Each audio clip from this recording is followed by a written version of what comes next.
Oh hey, didn't notice you there. Welcome to yet another episode of Name That List! Yes, it's Name That List. It's the game show that I invented. That's right, me, Apologis. Wow, indeed, exactly. It's a wonderful time here, and we are on episode 9. We are on episode 9, and we're going international. This is going to be a quiz mostly about fun country facts and statistics that I came up with that I thought would be fun to share with the world. We're going to learn some nice things, going to have some laughs, maybe have some tears. We'll find out, I guess, as we go along. As per usual, there are going to be 2 parts to this quiz, a part 1 and a part 2. Part 1 is actually going to be a somewhat of an experimental new format that we haven't tried yet, but I think is going to be fantastic, so hopefully you will too. And the second part is a classic, what is this a list of? You've seen it 1,000 times before. It's fantastic. I will say, for this quiz specifically, my main primary source for all of this information is Wikipedia. Which I know, there's, Wikipedia, but it's actually a decent website, and all the sources that they use are already over there, and I try to, corroborate the claims and stuff. I try to, do sort of, sideways research to the best of my ability. So, to the best of my knowledge, the stuff that I'm saying here is accurate, but if it isn't, please correct me. Feel free to, write down in the comments, etc., etc. You know what to do.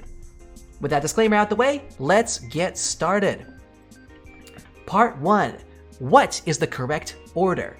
That's right, we're trying a new thing over here. Oh, hey, OG Kush. Hey, what's up, buddy? Nice to see you. But yeah, this is what is the correct order? This is country statistics. There's 10 questions in total for a maximum total of 50 points. But I will tell you right now, the way I've worded this, it's going to be I think it's near impossible to get all 50. It's going to be a really steep curve. But try your best. I believe in you guys. So here's how it's going to work. I present you a list of the top 5 countries in a specific category, and I'll also tell you what that category is. However, the order will be incorrect, so you have to guess the correct order from most to least. It's always most to least in every category, okay? And you will earn 1 point for every country in the correct position. 1, 2, 3, 4, 5. And as per usual, disclaimer for those of you watching on YouTube in the future, we'll of course leave you a 5-second timer so you can also play at home as if it were live. But of course, it's so much more fun when it's live. Without further ado, let's get started. Question 1. Latvia, Lithuania, Netherlands, Germany, Bosnia and Herzegovina, and Montenegro. These are the top 5 countries in average height, gender average between men and women. But what is the correct order?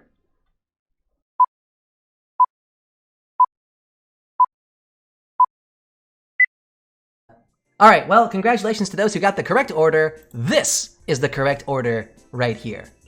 Bosnia and Herzegovina up top, followed by the Netherlands, then Montenegro, then Latvia and Lithuania, with more or less the same average height, and Germany with 174.7. So for those who might be wondering, this is why I have the website link at the bottom, so you can sort of see my source. And like I said, I mostly source from Wikipedia.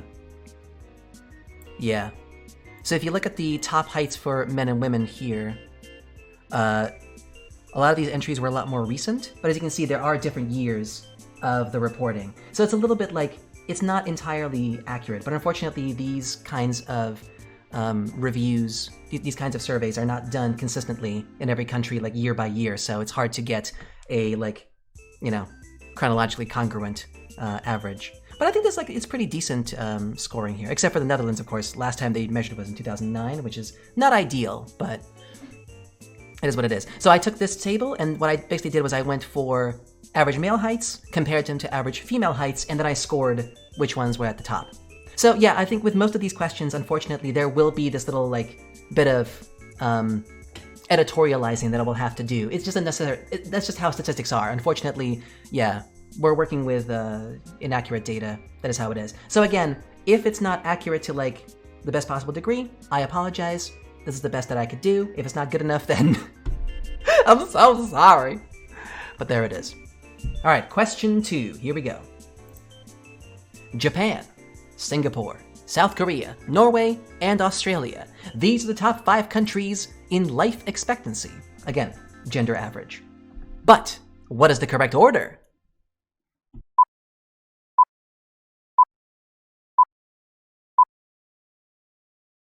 Here's the correct answer. The order was correct from the beginning! Haha! I pulled a sneaky on ya. It's just a little early time fuckery over here. I just wanted to pull a fast one just early on. That's it. That's the last one. I promise you the next ones, it's gonna be different. But yeah, the chart I saw this morning said Japan is third. Well, that's the unfortunate thing. Again, these are, yeah, again, this is my source right here. This is the Wikipedia page. And according to this one, in the gender average, Japan's number one. So, again, if this methodology is wrong, then, I mean, it's from the World Bank Group in 2020. So maybe the statistics have changed significantly in the past 3 years. So maybe this is an outdated graph, but it seemed accurate to me, so that's the one we're going with. Question 3. Suriname, Central African Republic, Namibia, South Africa, and Zambia.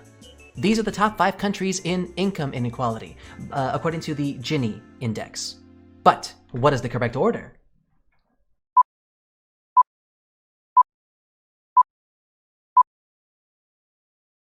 Okay, well, here is the correct order. At number 1, we got South Africa with 63%, Namibia with 59%, Suriname with 57%, Zambia with 57%, and the Central African Republic with 56.2%. So again, 100% equals one person owns everything. South Africa has a 63% Gini index. That's crazy for income inequality. You know, it's funny, I actually, the reason I put this question in is because I just assumed the United States was going to be at the top. But it turns out, actually, not even close. I think if you check over here, the United States is... Wait, these are not ordered. Oh yeah, we're going by Gini. Okay, hold on. But yeah, if you go by the Gini index over here on the right, the United States is 48th with a 41.5, which still sounds awful, but apparently, yeah, there's a whole lot more countries that have a worse income inequality. Where's Thailand? Thailand is 101st with 35% on the Gini index. Yeah. Which comparatively is not that bad. You know what's funny though? Belarus is at the bottom. See that? Belarus right here?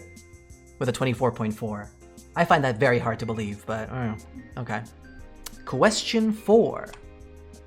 Germany, Austria, Czech Republic, Poland, and Romania.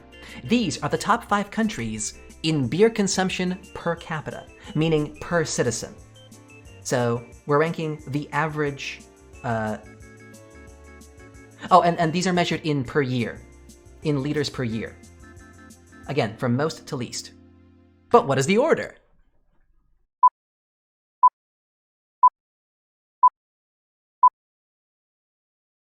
Here is the correct order.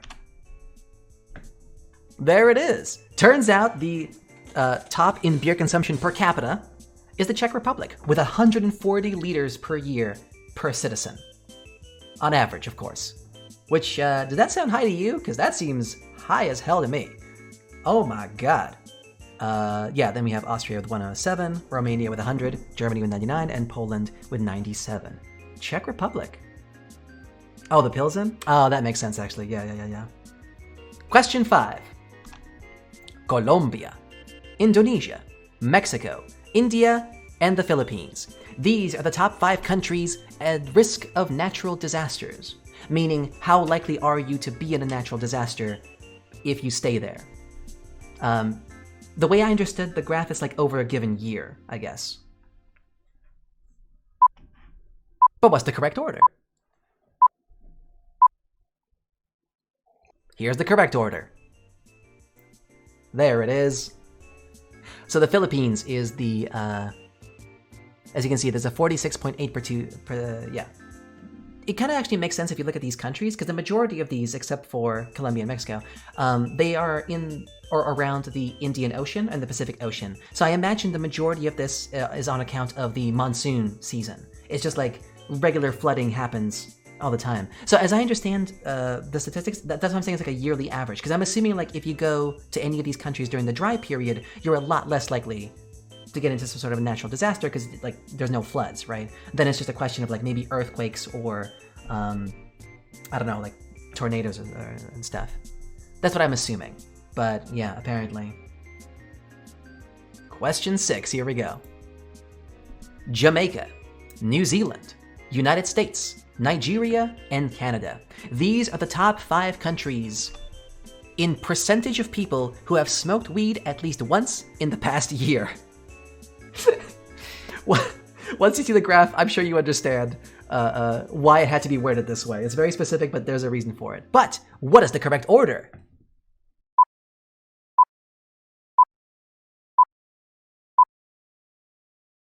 Jamaica has to be on top, come on. Well, it's funny you should mention that. It's funny.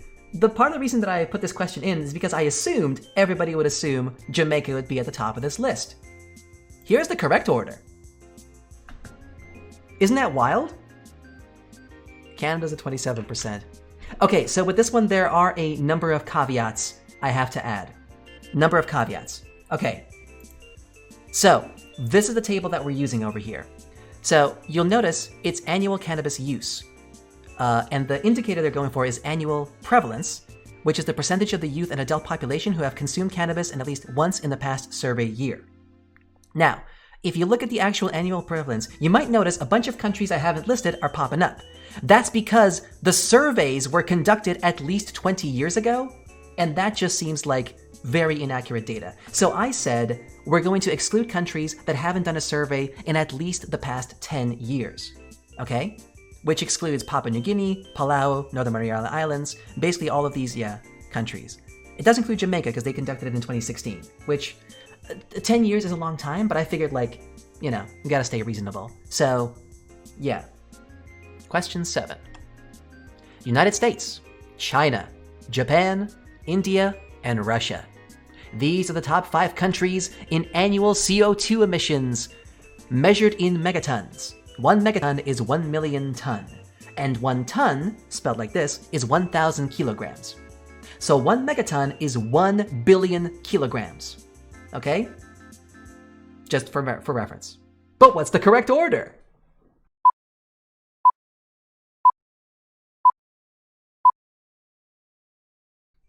Here's the correct order. Hey! China at the top with 12,466 megatons, so 12,466,000,000 kilograms of CO2 per year. Followed by the United States with 4.7, India with 2.6, Russia with 1.9, and Japan with 1.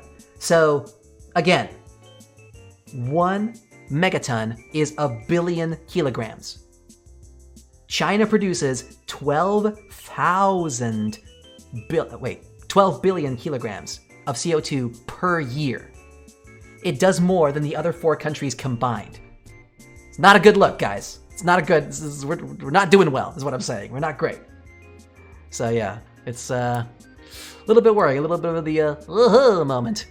I'm sure they have their reasons, but somehow I'm inclined to think maybe they should slow their roll a little bit. It's a big country, fair enough, but still, it's, I mean, it's not even, and we took this from the 2021 statistics, so it's like pretty accurate. It probably only got worse. Collectively, the entire world pulls out 37 billion.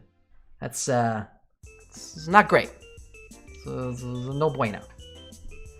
Yeah, so let's just drink a glass of wine to celebrate the demise of the planet.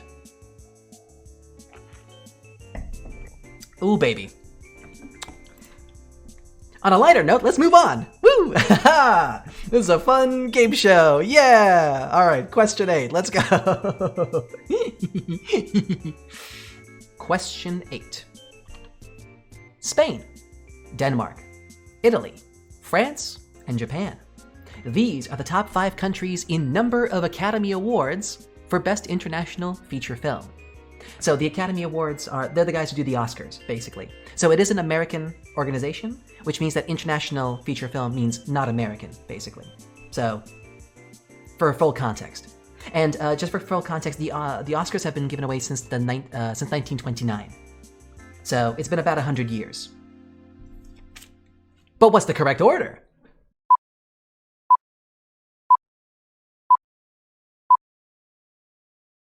The correct order was this one. So Italy is in the lead with 14 Academy Awards. France with 12, Japan with 5, Spain with 4, Denmark with 4. And then there's like a bunch of other countries that are like 333, 222, etc., etc. But yeah. And like this is like one of those questions that if you know a little bit about the history of American cinema, it does kind of make sense.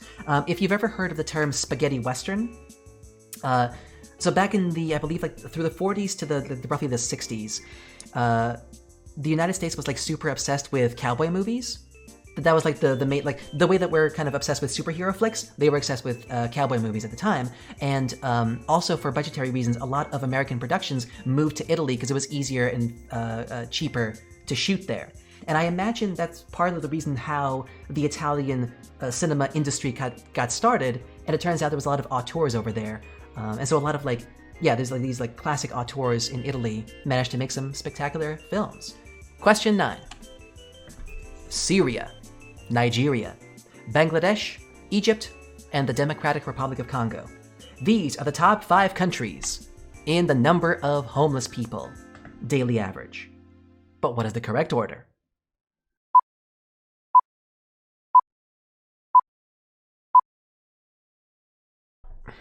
Here's the correct order. At number 1, we have Nigeria with 24,400,000, Egypt with 12 million, Syria with 6,568,000, and the Democratic Republic of Congo with 5,332,000, Bangladesh with 5 million exactly. So this is the exact total number daily average based on these statistics. Let's actually double check over here. Oh, it doesn't actually say, I'm sorry. It doesn't say what the year, oh no, it does, it does. Okay, so some of these are pretty old. Maybe I should have also discounted the really old ones. If we discount Nigeria, then that puts Egypt up top, Syria second, Congo third, Bangladesh fourth, and Colombia would then be fifth. I also threw in the percentages here. I just wanted to do this for context because it's very easy to see like a huge number like 24 million and feel like, oh no, it's a huge problem. But these are compared against the entire population of the country. As surveyed recently. So, whereas Nigeria has the most people, as of 2007 anyway, it only accounts for 60, or almost 17% of their entire population, right? Whereas with Syria, it accounts for 37% of their population, despite being a lower number. So, yeah. Question 10. Question 10. Sweden, Germany, United Kingdom, United States, and France. These are the top 5 countries in the number of Nobel laureates, that is to say, Nobel Prize winners. And yes, this does mean literally all the Nobel Prizes. So, chemistry, physics, peace, etc. Whatever, what all the... Is there a literature prize? I don't know. Anyway, what's the order?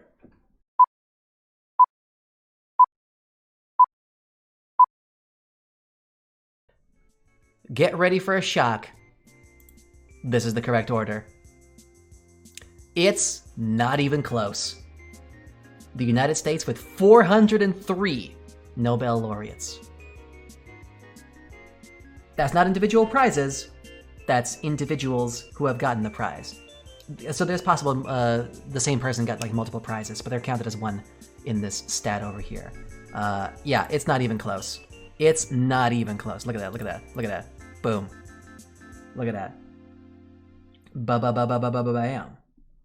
Einstein counted as an American in this? That's the thing. Yes, he did. And that's why the United States has so many. You hit the nail right on the head, Dr. Matrix.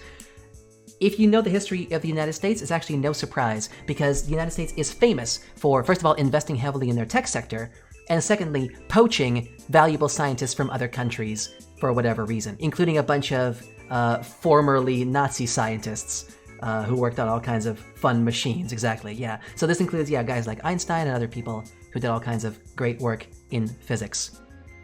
Yeah. I'm sure if we looked at like, if we looked at per capita, proportionally like to the population, I'm sure like Sweden and France and Germany would be up there in the ranks. But just by the sheer volume of their industry and the amount of money they invest in the tech sector, the United States takes the cake by far. It's probably, yeah, in physics and chemistry for the most part. unlikely to be in peace or literature. Except for, of course, Obama. Thanks, Obama. Anyway. Now it's going to be a very simple, a very classic, you've seen it 1,000 times. What is this a list of? It's the OG, it's the original. This time it's going to be gold medals at the Olympics. Here's how it's going to work. I present you a list of 5 countries and also the number of gold medals that country has won in a specific sport at the Olympics. Contestants have to guess the sport that I'm talking about. Each contestant who guesses correctly earns 3 points. And just for future reference, for each sport, the men's and women's medals have been added together, as well as for the sports that have like multiple different categories, all the categories, all events have been combined together, collectively, throughout the entire history of the Olympics, and by which I mean, of course, the modern Olympics, and there's some like caveats here and there, but we'll get to them. All right, here we go. Question 1. China, 32. South Korea, 3. Japan, 1. Sweden, 1. And then, not available. What is the sport?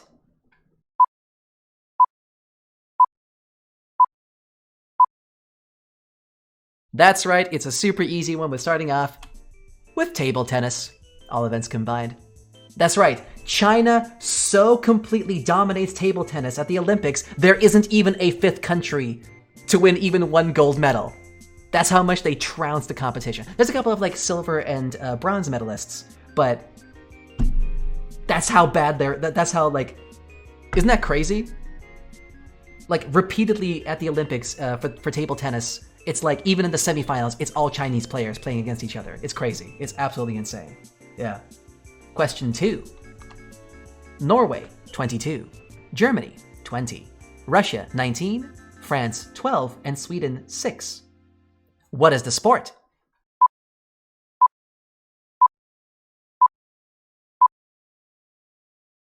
Well, here's the correct answer. Biathlon. All events combined. And that's right.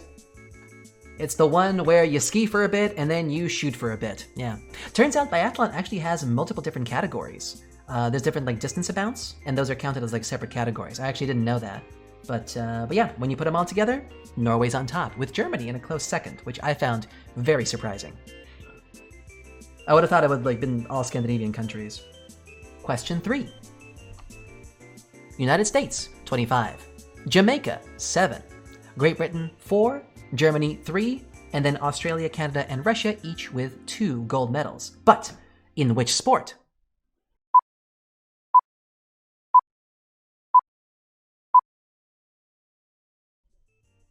Sprint or running? Okay, I'll say that. Yeah, okay, that makes sense. Yeah, you said sprint. That's the important one, yeah. The correct answer is the 100-meter sprint, specifically. These are the gold medals for the 100-meter sprint. But if you said sprint in general, I think that's valid, because yeah, there's like multiple categories. I was initially going to make it like all the track and field stuff combined, but because they're such different disciplines, that just felt like kind of disingenuous, you know? Like running fast isn't the same thing as like using a pole vault, so we split in my head, so this is 100 meters. I want to show you one little thing. So you are correct that the majority of the Jamaican gold medals come from Usain Bolt, and only in the past couple of years. So let's have a look here. These are all the gold medalists for the 100 meter. And yeah, as you can see here, 2008, 2012, 2016, it's Usain Bolt all day, with Marcel Jacobs for Italy in 2020. But look at the female category. That's only 3 of the 7 gold medals. The other 4 were won in the women's category. Look at this. There's 2 ladies right here. And I want you to notice one interesting thing. Shelly-Ann Fraser wins a gold in Beijing, gets married, and then wins a gold again. Then the next lady, Elaine Thompson, wins a gold at Rio de Janeiro, gets married, and wins a gold again. What a fun little coincidence there. I'm just like, incredible, amazing. Question 4. Russia, 39. China, 38. United States, 16. Bulgaria, 12. And then Iran and France with 9 each. What's the sport?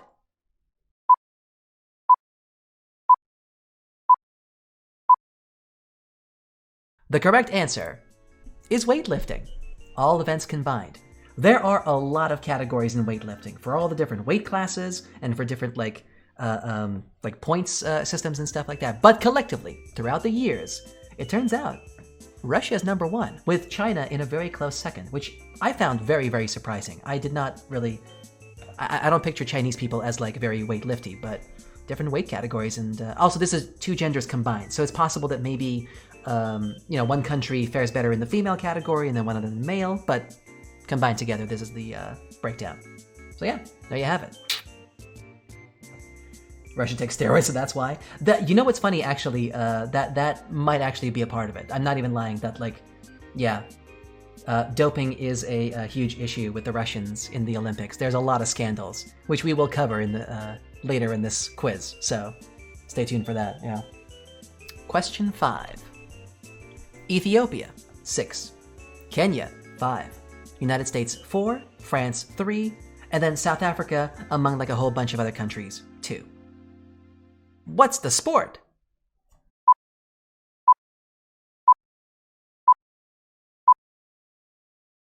Everybody who guessed marathon is correct. Yeah, this is the marathon breakdown. You were exactly correct.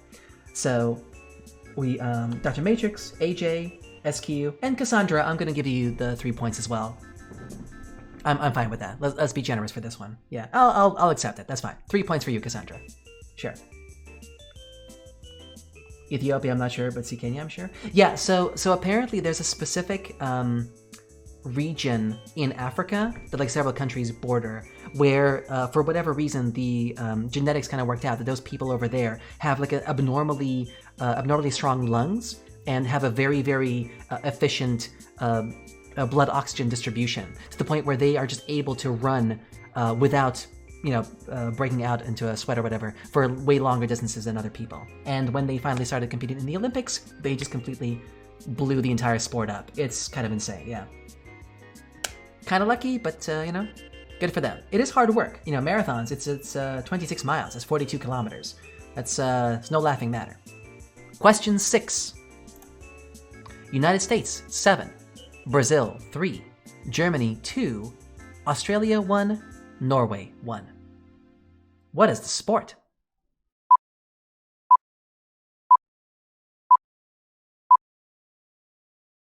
The correct answer is beach volleyball. Yeah, beach volleyball, which was only introduced to the Olympics in 1996 for both genders. And that's why there's such a low number of gold medals. That's the reason why. But yeah, United States takes the cake with 7. There you have it. So, for those of you beach volleyball enthusiasts, if you know what I mean, these are the countries to watch out for. Just saying. Yeah. Moving on. Question 7. Norway, 12. Finland, 10. Austria, 7. Germany, 6. And then Japan, Poland, and Switzerland with 4 gold medals each. What is the sport?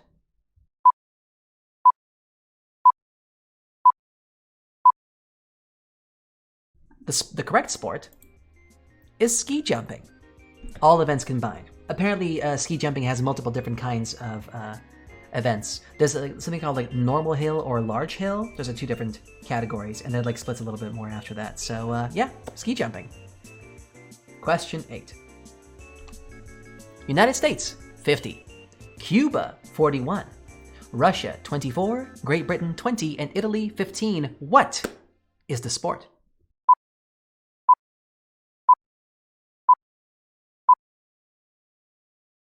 Yeah, everybody who guessed boxing is absolutely correct. This is the boxing categories. Yes, again, all events combined, so all weight categories, all different stipulations, everything combined.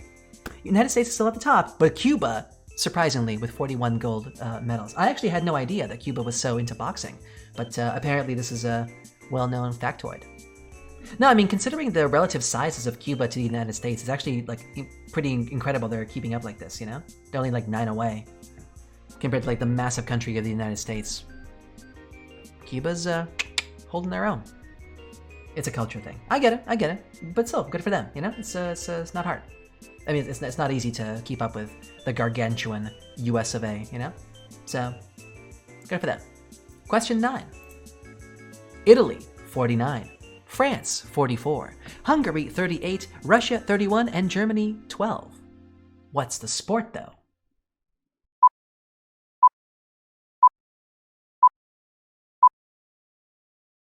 Everybody who guessed fencing is correct because it is, in fact, the fencing gold medals. Yes. Again, all events combined. Also, kind of a surprising thing for me. I thought fencing was just one thing, but apparently there's multiple different categories. Yeah. If you look at the fencing over here, foil individual, foil team, épée individual, épée team, saber individual, saber team. Apparently there's 3 different kinds of swords, and they're delineated in different categories of fencing. So that's a fun one. As I understand it, the one that we always see with like the poking is the épée. That's the one with the really flimsy, right? Is that right? Yeah, that's the one with like the really flimsy sword. But yeah, there's apparently all kinds. Yeah. Foil. Oh wait, looks the same. Then I have no idea what the difference is. Saber? They all look the same. But okay, apparently there's different styles. They're all flimsy. I don't know, whatever. Last question. Question 10. Russia, 24, but 2 of those unofficially. United States, 16. Austria, 7. Canada, 6. And Great Britain, 5. What's the sport?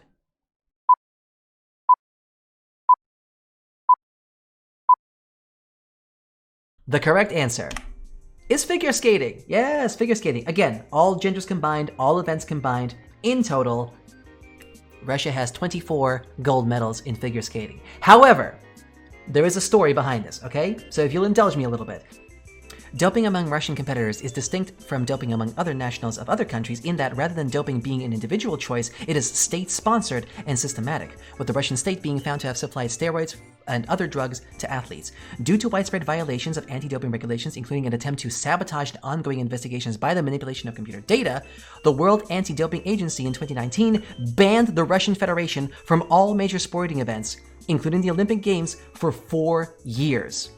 During the 2018 Winter Olympics, 2 athletes from this team tested positive for banned substances and were found guilty of doping. However, some individual athletes who had a perfect track record were still allowed to compete under the code of the Olympic athletes for Russia. It was like a separate category they made over there. And then in 2022 in Beijing, it happened again. As at the 2018 routines, was allowed individual cleared Russian athletes to compete neutrally under the title of Russian Olympic Committee.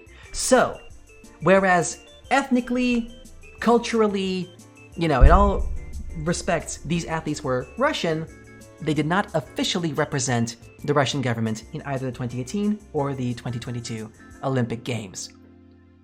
Which is wild as hell. That like 2 years in a row. I mean, it's nice for the Olympic Committee to make like a separate category, because it would have been like, can you imagine, they could have been a lot more strict, like, no, nobody gets to compete, fuck you guys, to get the country out there. They made special accommodations for the few athletes that genuinely had a perfect track record for anti-doping and let them compete, yeah. They represented humanity? They did represent humanity, that is true, yeah, they really did. That's what, like, I'm not a big fan of sports. I've said this a couple times on stream. I'm not a big sports guy. But I love the Olympics, more so for the cultural impact that it has, what it represents culturally. The bringing of cultures together to celebrate what we have in common, How fast we can run, how high we can jump, but more importantly, how much solidarity we can have with our fellow man. And that's what the Olympics is all about. So stories like this to me really reflect that personally. But I just think it's so funny that like 2 years in a row, wow, indeed. 2 years in a row. That's it! Thank you so much for playing, everybody. Thanks for being a part of this. I hope you learned some fun factoids about general stats and sports. And hopefully you enjoyed your time in the wonderful game show, Name That List! Yes. I hope you enjoyed the content as much as I enjoyed making it. Like I said, I think I worked harder on this particular episode than any other episode, just in terms of sheer research I had to do. But yeah, so hopefully if you enjoyed this, that you will like and subscribe and follow some more of my content whenever you get a chance to see it. And join in live streams as well. If you want to join in on the fun and participate in this contest yourself, you're more than welcome to. We do this about once a month now. It's our new schedule, so hopefully we'll see you there. Bye. Oh, and like and subscribe. You know.